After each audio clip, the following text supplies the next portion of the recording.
You are born in a private wing of Hadassah Hospital in Jerusalem, and the floor is already sealed. 3 Shin Bet agents were posted outside the maternity ward door before your mother even checked in. Your father is the Prime Minister of Israel, and that fact has already determined everything about your life. The doctor who delivers you has been cleared by Shin Bet more thoroughly than most foreign diplomats. You are 4 days old, and your face is already on the front page of Yediot Ahronot. You grow up inside the official residence at Balfour Street, and you quickly understand this house does not belong to your family. Every hallway has a security camera, every entrance has a guard, and you have never once been home alone. Shin Bet gives you a protection code name when you are 6 years old. You think it sounds important, until you realize it means there are people trained specifically to die for you. That is the first time you understand what you actually are. Not just a child, but a security obligation. You do not attend a normal school. Your options are a private academy in Jerusalem, home tutors, or a boarding school with Shin Bet renting the building next door. Every parent at your school has signed a non-disclosure agreement before their child sits next to you. Your classmates either want to be near you for the wrong reasons, or they keep their distance because of what their parents say at home.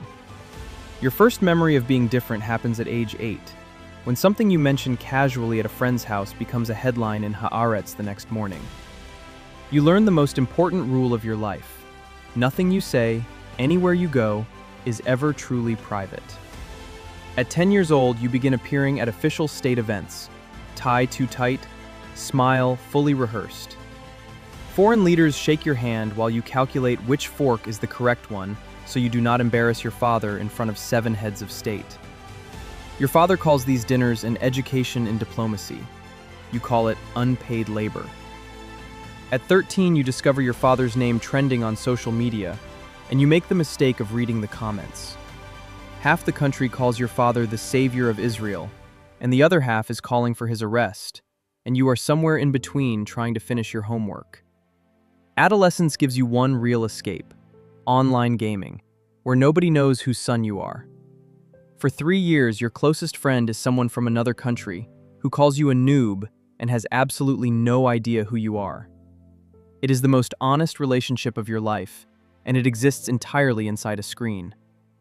Your first girlfriend lasts 4 months before the tabloids tear apart her family's political history, and she walks away. She did not leave because of anything you did. She left because getting close to you means inheriting everything that follows you. At 16, your father's government faces a corruption trial that runs across every front page for months. You watch the coverage from your bedroom because protesters have gathered at the Balfour Street gate again, and you cannot go outside.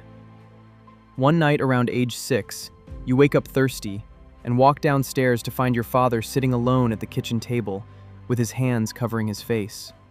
No aides, no agents, no cameras, just him, looking smaller than you have ever seen him. You go back to your room without making a sound, and you never mention it to anyone. It is the only truly private thing you have ever seen of him. Everyone tells you university will be different, so you choose Hebrew University of Jerusalem and move into student accommodation, with a Shin Bet detail in the building next door. Your roommate passes a 3-month Shin Bet background check and arrives looking slightly bewildered by the entire process. Professors either give you extra deference or bend over backwards to prove they are not giving you special treatment, and both feel equally strange. You make friends, but there is always a gap.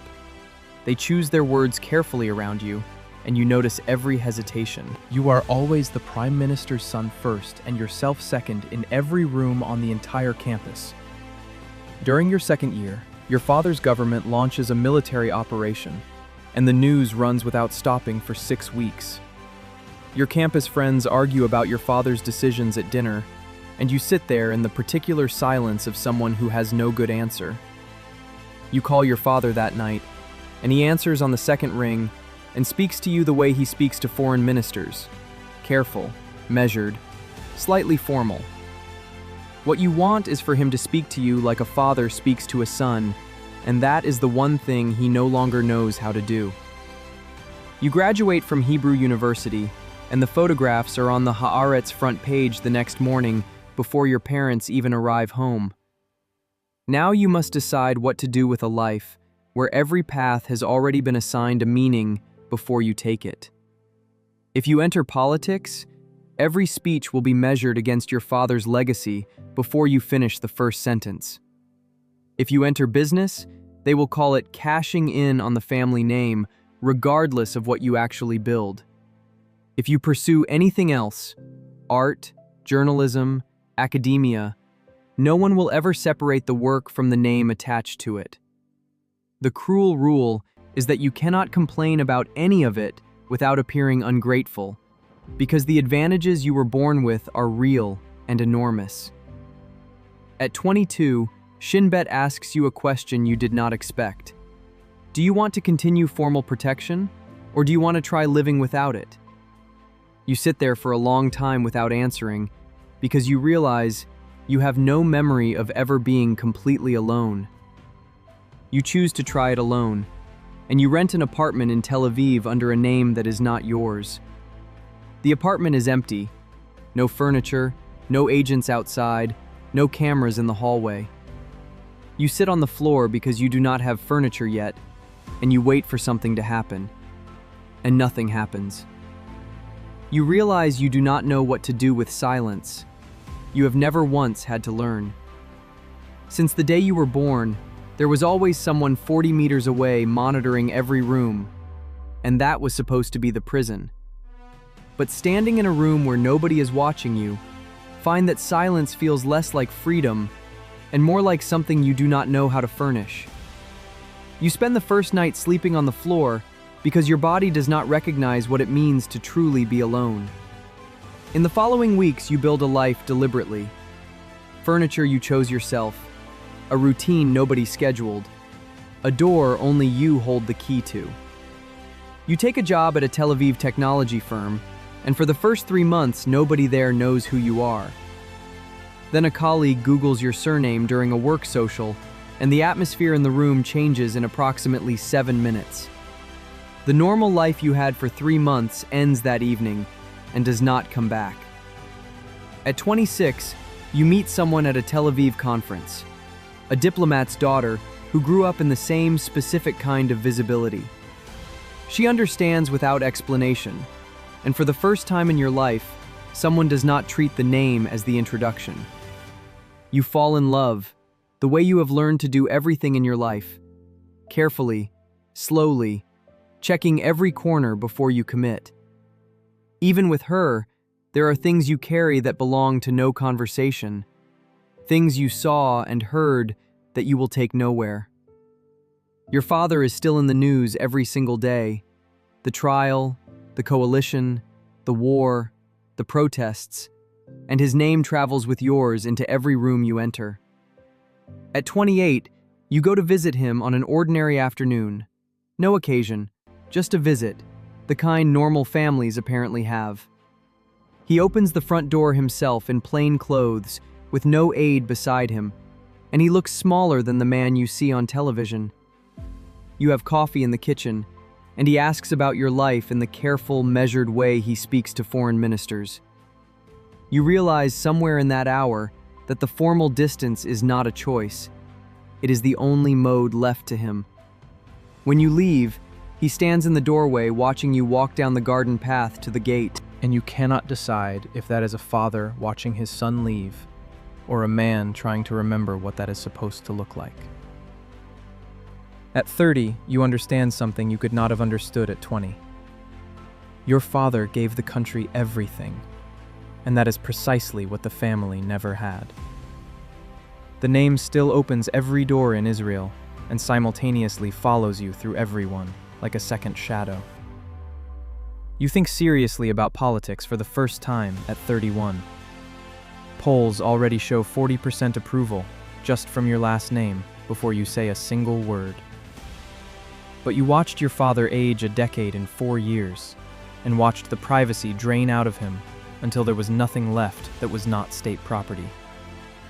You ask yourself whether power is worth that price, or whether the most radical thing you could do is simply choose to be happy. The answer does not come in one moment. It accumulates slowly, the way the name did, before you notice it has already decided itself. You still carry secrets from inside that house that have no useful home. Things you witnessed that belong to no autobiography and no interview. The kitchen table at 2 a.m, the image of your father alone with his hands over his face. That one is yours, and you have never given it to anyone. At 32, Shin Bet calls once a year to confirm you do not want to reinstate formal protection. Every year you say no, and every year the call gets slightly shorter, as if both sides have quietly accepted the arrangement. There are days you walk through Tel Aviv, and people recognize you, and you have learned to keep moving at a steady pace without breaking stride. There are other days you board a flight to somewhere abroad, where the name means less, just to remember what it feels like to move freely. The last name never fully disappears, but in those foreign cities, it loosens slightly, and that is the closest thing to rest you have ever found. At 35, your father's trial concludes, and however it ends, the verdict is on every front page, with your name printed directly beneath his. The verdict belongs to him, and the reaction belongs to the country, but the papers treat it as a family story that includes you without asking permission. You do not make a public statement. You have learned that silence is the only response that belongs entirely to you. You go to see him the week after, and you sit in the same kitchen at the same table, and neither of you mentions it at all. You are the Prime Minister's son, and that sentence began before your first breath and has no scheduled end. You grew up inside a house that belongs to the nation with a code name before you could read, and agents who would die for you without ever really knowing you. You have learned to carry the name without letting it carry you. Most days that works, and some days it does not, and you no longer pretend there is a clean distinction. Every article ever written about you begins the same way, and that first line was written before your parents even chose your name. You are the most recognized and least known person in any room you walk into, and that is not a complaint. It is simply the geography of your life. There is a version of your life where you run for the Knesset, and you have not decided yet that that version is impossible. There is a version where you never do, where you build something quiet and specific that has nothing to do with his legacy. Both versions are available to you, which is itself a form of the privilege you never asked for. What nobody tells you about growing up inside the most scrutinized family in Israel is that the hardest part is not the cameras or the agents or the court dates.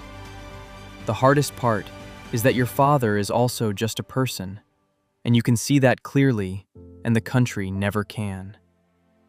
You and the woman from the conference get married in a small ceremony. 8 people, no press, a civil officiant, a garden. The following morning, your wedding is on the front page of Yedioth Ahronoth anyway, reported from a source whose identity you never learn. You make a decision that morning. You are done trying to hide things, and you are done pretending that is a problem you can solve. The name will be the first line of your obituary, and the last word at your wedding, and the context of everything you ever build. And you have stopped fighting that. Every day you live is another day carrying a last name you never asked for, inside a sentence that started before your first cry and has no end date in sight. This is your world, and in this world, you are the most recognized and least known person in any room you walk into.